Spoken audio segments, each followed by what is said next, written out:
Assalamualaikum warahmatullahi wabarakatuh. Bagaimana kabarnya semuanya? Semoga dalam keadaan yang sehat walafiat dimanapun kita berada ya.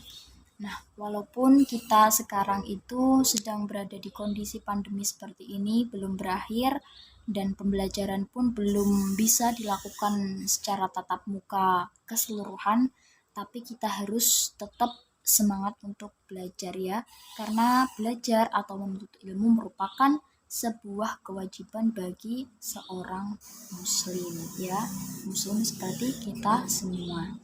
Baik, sebelumnya izinkan saya memperkenalkan diri. Saya Eranda Prameswari, ya, mahasiswi praktikan dari IAIN Kudus yang di sini akan menjelaskan tentang materi Sejarah Kebudayaan Islam kelas 9 ya atau SKI mengenai bab pertama yaitu Sejarah Islam di Indonesia.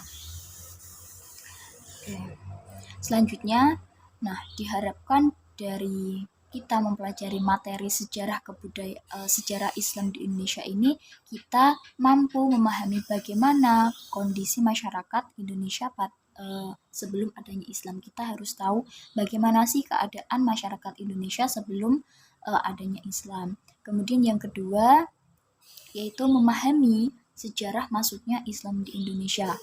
Bagaimana nanti sejarah Islam di Indonesia itu bagaimana.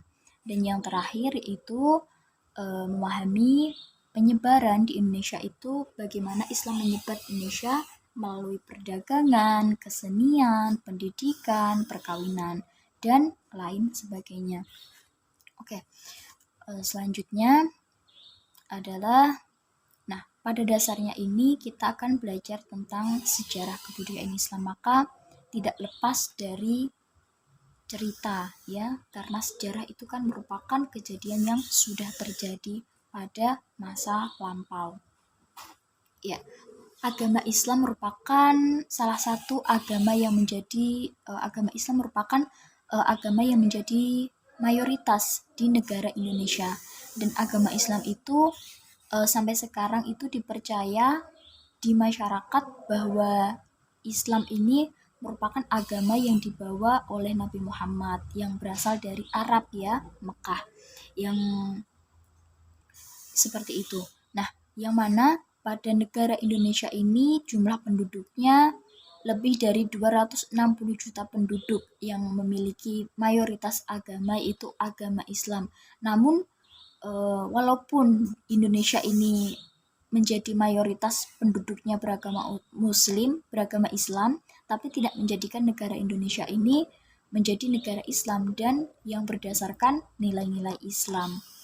Nah, kemudian proses masuknya atau proses penyebaran Islam di Indonesia itu pada zaman dahulu membutuhkan proses yang sangat lama, sangat panjang, berbeda dengan mungkin penyebaran atau Islam pada zaman sekarang ya, yang sangat mudah untuk disebarluaskan, berbeda dengan zaman dahulu yang memang susah ya, karena memang belum ada kemajuan zaman dan juga teknologi juga mempengaruhi ya pada zaman sekarang. Nah, karena pada dasarnya itu setiap muslim adalah seorang pendakwah. Jadi kita semua itu juga bisa disebut seorang pendakwah. Misalnya kita itu menceritakan atau menasehati tentang kebaikan, itu merupakan salah satu contoh kecil bahwa kita semua itu adalah seorang pendakwah ya, seperti itu. Selanjutnya adalah yang pertama, bagaimana kondisi masyarakat Indonesia sebelum adanya Islam. Kadang kan kita bertanya-tanya ya, bagaimana sih keadaan masyarakat Indonesia pada waktu itu sebelum adanya Islam. Nah, untuk itu kita akan bahas ya dalam pertemuan kali ini secara daring. Oke. Untuk yang pertama itu kondisi ekonomi. Kita mungkin sudah tahu kondisi perekonomian. Pada waktu itu Indonesia, masyarakat Indonesia kurang lebihnya hampir sama ya, kalau masalah bab ekonomi ini. Itu pada waktu itu masyarakat Indonesia sudah mengenal berbagai mata pencaharian, yaitu karena Indonesia juga merupakan negara yang agraris, negara yang memiliki mata pencaharian yang beragam. Nah, mata pencahariannya pada waktu itu kondisi ekonominya masyarakat itu ada yang eh, menjadi pedagang, bercocok tanam, beternak, berlayar atau menjadi nelayan ya. Yang mungkin pada waktu itu sebagian dari mereka yang tinggal di pesisir pantai, mereka menjadi pedagang atau mungkin menjadi nelayan. Sedangkan untuk masyarakat yang berada di daerah pedalaman, mereka bercocok tanam. Seperti itu, bercocok tanam atau mungkin dengan beternak. Dan juga Indonesia ini memiliki iklim tropis sehingga antara musim hujan dan juga panas atau sinar matahari ini seimbang sehingga menjadikan Indonesia ini menjadi negara yang subur dan kaya akan uh, sumber daya alamnya. Seperti itu untuk kondisi ekonomi. Selanjutnya, bagaimana kondisi agama? Nah, pada waktu itu masyarakat Indonesia sebelum adanya Islam juga sudah mengenal agama. Yang mana pada waktu itu beberapa dari mereka itu ada yang beragama Hindu. Nah, agama Hindu ini lahir di India ya, berasal dari India, itu kurang lebih tahun 1500 sebelum Masehi.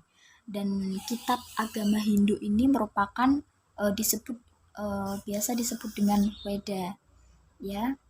Selain agama Hindu, masyarakat Indonesia pada waktu itu juga beragama Buddha. Agama Buddha ini juga lahir dari India, berasal dari India ya. Kurang lebih 500 Masehi, tahun 500 Masehi sebelum 500 tahun 500 sebelum Masehi maksudnya ya. Seperti itu. Dan untuk kitab agama Buddha ini yaitu kitab Tripitaka.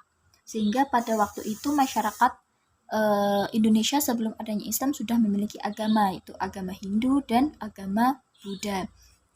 Selain agama, masyarakat Indonesia juga memiliki sistem kepercayaan. Di samping agama Hindu dan Buddha tadi, itu ada kepercayaan animisme dan kepercayaan dinamisme. Ada yang tahu nggak kepercayaan animisme itu apa? Nah, bisa dilihat ya, ada gambar di situ. Yang pertama itu ada gambar animisme, dan yang kedua itu ada gambar dinamisme. Ya, untuk yang bisa diperhatikan ya dari gambar, animisme itu merupakan sebuah kepercayaan, ya, kepercayaan terhadap roh-roh nenek moyang. Mereka itu mempercayai hal-hal gaib yang mereka anggap sebagai roh nenek moyang. Jadi pada kepercayaan animisme ini mereka mempercayai mereka kepercayaan mereka terhadap roh-roh nenek moyang. Sedangkan ya seperti itu. Contohnya kepercayaan animisme ini ya seperti kita memanggil roh-roh nenek moyang seperti itu. Kita percaya kepercayaan terhadap roh atau mungkin makhluk gaib. Seperti itu untuk yang animisme. Sedangkan untuk yang dinamisme itu kepercayaan terhadap benda-benda gaib ya. Seseorang ini mempercayai benda gaib itu bisa mendatangkan sesuatu atau memiliki hal-hal mistis atau bersifat gaib ya. Contohnya mungkin seperti kadang sampai sekarang juga masih ada pohon beringin atau mungkin pohon yang dianggap mistis bisa memberikan sesuatu, atau mungkin keris, percaya keris bahwa jika keris itu dirawat nanti akan seperti apa, mungkin bisa menjadikan kesuksesan, kemiskinan, seperti itu. Mungkin ada juga seperti batu aki yang percaya bahwa jika memakai batu aki itu bisa terlihat tampan dan sebagainya. Nah, tapi pada dasarnya ini sistem kepercayaan ini bukan sebuah agama ya, tapi melainkan sebuah sistem kepercayaan yang memang dianut oleh beberapa masyarakat yang primitif. Tapi kadang ada pertanyaan, masih adakah kepercayaan seperti ini di Indonesia? Ya, mungkin kepercayaan animisme atau dinamisme ini bisa mungkin masih ada sampai sekarang. Biasanya itu di masyarakat pedalaman ya, kalau nggak salah di Indonesia bagian timur, mungkin daerah Papua seperti itu. Mereka biasanya memanggil roh-roh nenek moyang sebagai upacara adat dan sebagainya. Seperti itu untuk sistem kepercayaan. Yang selanjutnya adalah sosial budaya. Kita tahu bahwa Indonesia ini merupakan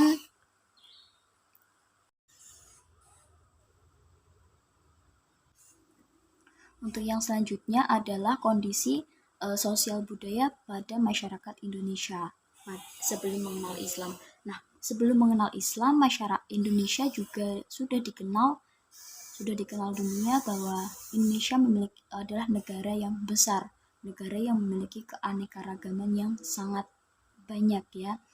Memiliki banyak suku bangsa, memiliki banyak bahasa, memiliki banyak seni, yang mana yang menjadikan negara Indonesia ini menjadi negara pluralitas ya, atau negara yang memiliki keanekaragaman yang sangat banyak. Dan inilah yang menjadikan Indonesia itu dikenal dengan negara plural ya, dan menjadi kekayaan tersendiri yang tidak ternilai harganya yang dimiliki oleh bangsa Indonesia. Seperti itu. Untuk yang selanjutnya adalah kondisi politik masyarakat Indonesia. Nah, untuk kondisi politik ini pada waktu itu masyarakat Indonesia juga sudah mengenal adanya politik karena dilihat waktu itu sudah ada pemerintahan, yaitu adanya kerajaan Sriwijaya yang pada saat itu mencapai puncak kejayaan dalam berbagai bidang ya, bidang ekonomi, politik, seperti itu. Dan sebelum akhirnya runtuh karena disebabkan oleh faktor internal dan juga faktor eksternal. Faktor internalnya itu karena adanya terlalu tingginya biaya cukai yang diberikan yang diberikan untuk kapal-kapal asing yang akan singgah, juga diperparah lagi dengan ditambah lagi serangan dari kerajaan Singosari yang menyebabkan kerajaan Sriwijaya pada waktu itu akhirnya mengalami kemunduran. Untuk yang selanjutnya adalah bagaimana proses penyebaran Islam di Indonesia. Nah, untuk penyebaran Islam, proses masuknya Islam di Indonesia ini juga dilihat dari beberapa aspek ya. Yang pertama ada perdagangan. Ya, bisa dilihat di gambar ya, itu merupakan salah satu contoh bentuk perdagangan ya pada waktu itu. Nah, yaitu para saudagar atau para pedagang itu yang datang dari berbagai negara ya, yang notabene itu dari negara Arab, negara Persia, negara India.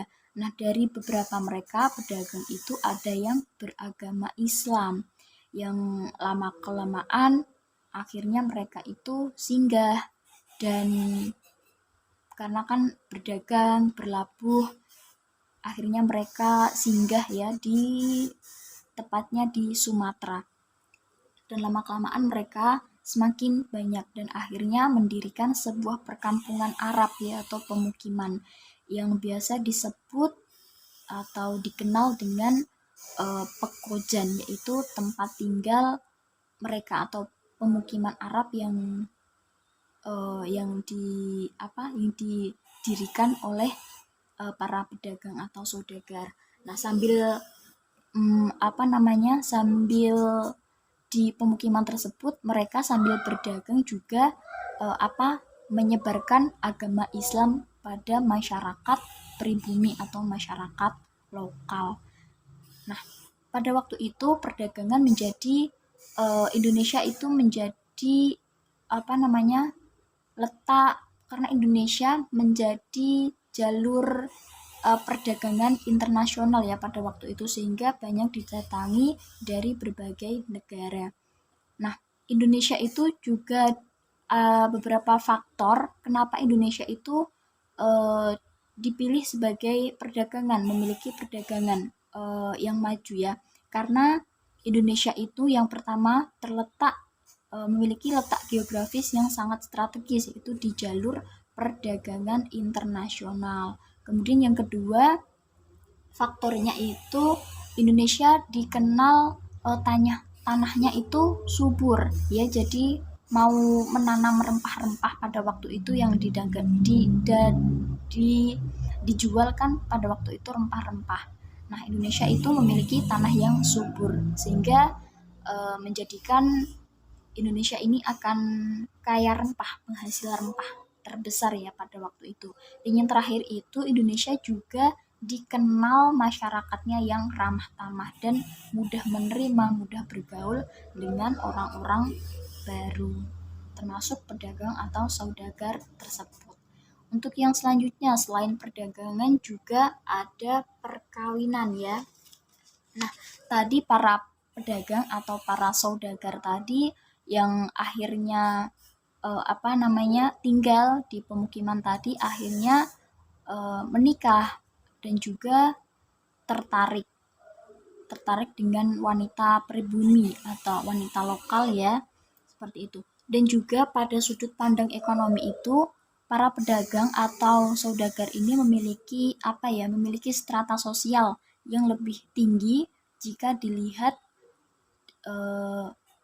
dilihat dari strata sosial ya. Para pedagang memiliki strata atau tingkatan yang lebih terhormat seperti itu pada waktu itu, sehingga para putri bangsawan ini akhirnya tertarik dan ingin dan mau menjadi istri para saudagar. Namun sebelum menjadi istri para saudagar ini ada syaratnya, yaitu harus masuk Islam terlebih dahulu sebelum menikah. Jadi mereka menikah dan akhirnya memiliki keturunan ya. Contohnya dari pernikahan para saudagar itu ada perkawinan Meurah Silu ya dengan putri kerajaan Perlak, yang mana Meurah Silu ini akhirnya memiliki gelar Malik As-Saleh ya, yang semula Meurah Silu kemudian memiliki gelar Malik As-Saleh. Kemudian juga ada pernikahan Maulana Ishak dengan putri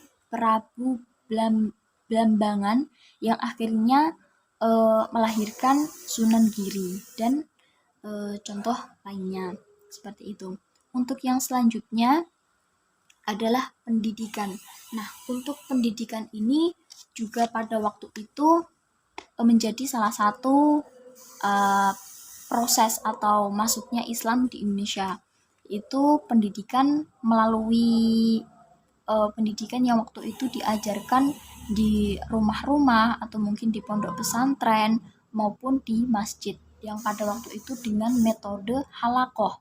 Apa itu halakoh? Halakoh itu biasanya kita kayak seperti mengajar yang ada kiainya atau mungkin ada ulama atau ada pemuka agama di situ, kemudian diterangkan ya, mungkin kurang lebih seperti yang ada di gambar itu metode halakoh ya, yang kemudian pada waktu itu lulusan dari mungkin pondok pesantren atau masjid tersebut ada yang pergi keluar daerahnya untuk menyebarkan agama Islam, sehingga dengan pendidikan tersebut Islam ini semakin berkembang dan akhirnya menyebar ke Indonesia. Seperti itu untuk jalur pendidikan. Untuk yang selanjutnya adalah jalur kesenian. Nah, sama seperti halnya tadi, kesenian juga menjadi salah satu uh, salah satu salah satu proses masuknya Islam di Indonesia, yaitu melalui kesenian. Nah, yang kesenian yang terkenal itu kesenian kesenian wayang yang dikenalkan oleh Sunan Kalijaga, ya. Namun kesenian wayang pada waktu itu dengan mengganti tokoh-tokohnya dengan memasukkan nama-nama tokoh Islam, ya, seperti itu. Seperti gambar di samping ya, beliau pada waktu itu Sunan Kalijaga mengganti tokoh-tokoh wayang tersebut dengan nama-nama pemuka agama Islam pada waktu itu. Dan kemudian para penonton ini tidak dipungut biaya pada waktu itu kan, tapi dengan syarat mereka mengucapkan 2 kalimat syahadat atau syahadatain. Nah, contoh seni kesenian ya yang waktu itu diajarkan, contohnya ada kalimat sada ya yang terkenal. Kemudian ada Wahyu Tahjali, kemudian juga di samping kesenian wayang tersebut juga ada contoh lain yaitu dari sastra ya seperti hikayat, babat, seperti itu untuk yang di bidang kesenian. Untuk yang selanjutnya adalah tasawuf. Nah, tokoh tasawuf ini merupakan sebuah ajaran ya, ajaran atau cara untuk mendekatkan diri kepada Allah sehingga memperoleh hubungan langsung kepada Sang Pencipta, kepada Allah ya. Yang ini dimaksud itu hubungan vertikal ya, hubungan ke atas langsung dengan Allah. Kita dilatih oleh orang yang memang benar-benar sudah paham tentang tasawuf, dan orang yang mendalami tasawuf ini biasa disebut dengan sufi ya. Nah, di antara ada beberapa tokoh sufi yang terkenal seperti Hamzah Fansuri. Hamzah Fansuri ini merupakan tokoh sufi yang terkenal yaitu dari Barus, Sumatera ya. Kemudian ada juga Nuruddin Ar-Raniri yaitu berasal dari Aceh. Dan yang terakhir itu ada Syekh Siti Jenar. Ya, tokoh 3 sufi tadi itu merupakan tokoh sufi yang sangat terkenal di Indonesia. Seperti itu. Dan yang terakhir adalah politik. Nah, pengaruh politik ini, pengaruh kekuasaan politik pada penyebaran agama Islam pada waktu itu juga sangat besar, cukup besar. Karena biasanya dari para penguasa atau para pemimpin ini jika ada para penguasa atau pemimpinnya masuk Islam atau menganut suatu ajaran, maka rakyatnya pun akan mengikuti pemimpinnya. Jadi lebih banyak yang mengikuti dan memudahkan dalam penyebaran Islam pada waktu itu melalui politik seperti itu. Contohnya juga seperti raja di Maluku dan Sulawesi yang masuk Islam sehingga rakyatnya mengikuti penguasanya seperti itu, sehingga memudahkan Islam itu berkembang di Indonesia menjadi lebih cepat pada waktu itu. Seperti itu. Ya, sekian ya materi yang dapat saya sampaikan pada pertemuan daring kali ini. Apabila mungkin terdapat penjelasan atau penjelasan yang kurang sesuai atau mungkin ada kalimat yang menyinggung, saya mohon maaf ya. Dan tetap belajar, selalu jaga kesehatan ya dimanapun berada, dan semoga apa yang kita pelajari, yang kita jelaskan hari ini semoga bermanfaat ya. Terima kasih. Wassalamualaikum warahmatullahi wabarakatuh.